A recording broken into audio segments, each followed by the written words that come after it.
Well, yesterday we showed you a very insightful piece about the left-wing bias of European media.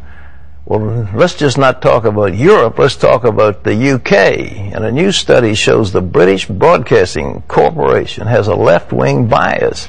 And guess what? The BBC commissioned that report itself. Network officials admitted the BBC promotes ideas that are, quote, politically correct, anti-Christian, and anti-American. But those ideas aren't limited to the media in Britain. As Dale Hurd reports, anti-Americanism is making headlines all over Europe. A German magazine calls American businessmen bloodsuckers. A French literary event bashing America is called the Ecstasy of Hate. You would think that America is the source of evil in the world, but increasingly the European media acts like it is. There's so much negative news about the United States in the European media, it often looks like America is the enemy. Here in France, the French media often looks like an anti-American propaganda machine. When you think of how many Americans died to save Europe from Nazism, it's very shameful. American novelist Nidra Poller, who lives in Paris, is talking about what she calls the ingrained hateful anti-Americanism in the French media. They talk about America as a country of vicious capitalism, indifferent to the welfare of human beings. They act like enemies of the United States. Yes, they do act like enemies. I would put their feet to the fire on that. I think it's a big mistake that the Americans haven't done that. If they ever get attacked, they think the Americans will come and help them out. So, you know, they can kick the Americans. They can't kick the Iranians. They're afraid of them. Well, I worked in Brussels for the Wall Street Journal for almost 5 years, and I saw a consistent pattern of anti-American bias in the press. Richard Miniter says the media on the continent of Europe is not really free like our media, and it can be dangerous to stray from the conventional wisdom. And the conventional wisdom set by the intellectual class in Europe is profoundly left-wing and therefore profoundly anti-American. Les médias français sont très... Respected French journalist and author Yvan Riofol of the newspaper Le Figaro told CBN News he's been blackballed from French TV because of his pro-American reputation. The anti-Americanism that used to exist only on the political fringes of European society has taken over the middle. When a recent poll showed that most Germans now think the U.S. is more dangerous than Iran, the Berlin bureau chief of the news magazine Der Spiegel took his own nation to task, writing sarcastically, "Anti-Americanism is the wonder drug of German politics. Take a swing at the Yanks and you'll be shooting your way back up to the top of the opinion polls in no time. For us Germans, the Americans are either too fat or too obsessed with exercise, too prudish or too pornographic, too religious or too nihilistic, too isolationist or too imperialistic. Anti-Americanism is hypocrisy at its finest. You can spend your evening catching the latest episode of 24 and then complain about Guantanamo the next morning." Anti-Americanism is called one of the last acceptable prejudices. Andrei Markovits, the author of Uncouth Nation, Why Europe Dislikes America, uses the example of a London dinner party, where if you were to slander, say, the Chinese, it would be considered in such poor taste you would not be invited back. Yet, no one thinks for 1 second at the equivalent London dinner party of constantly talk about Americans as fat, uncultured, idiotic, dumb. Why?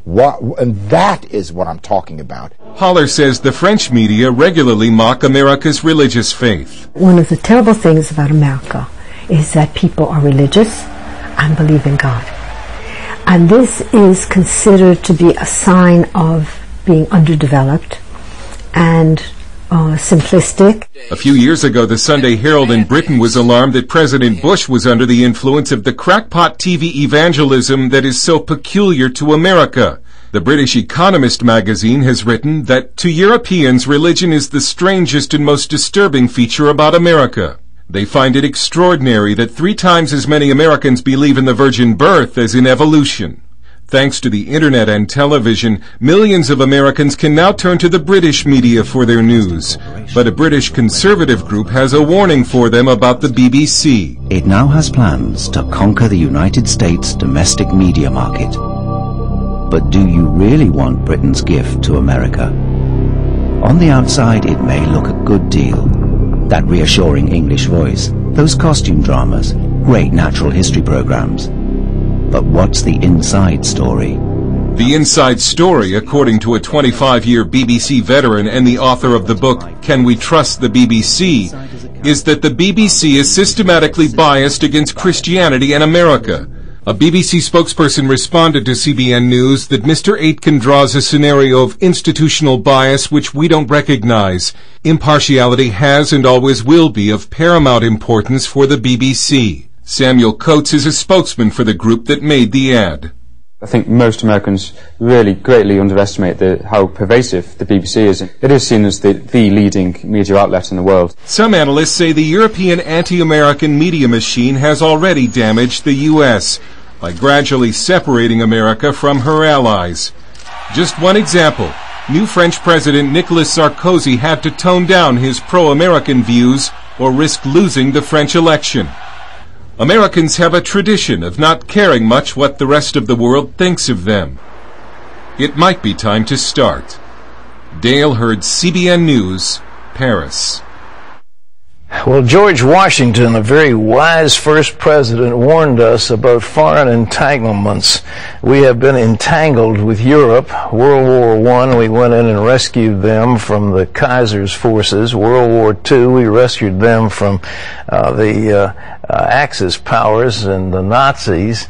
In the Cold War, we've rescued them from what Joseph Stalin and the communists wanted. Maybe it's time to pull out and let them rescue themselves. And we could say we'll take our forces out of Germany. We'll take all of our bases out. We will no longer have any kind of a defensive shield. One of this flap with Putin is that we're supposed to set up a missile shield to defend Europe. Well, like, maybe who cares?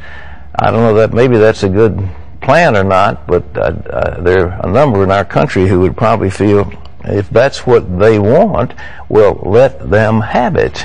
If that's it, I mean, we can do a lot of trade with China, a lot of trade with Japan, a lot of trade with Latin America, and see where the Europeans go. But the Brits are our friends, and they have been for centuries.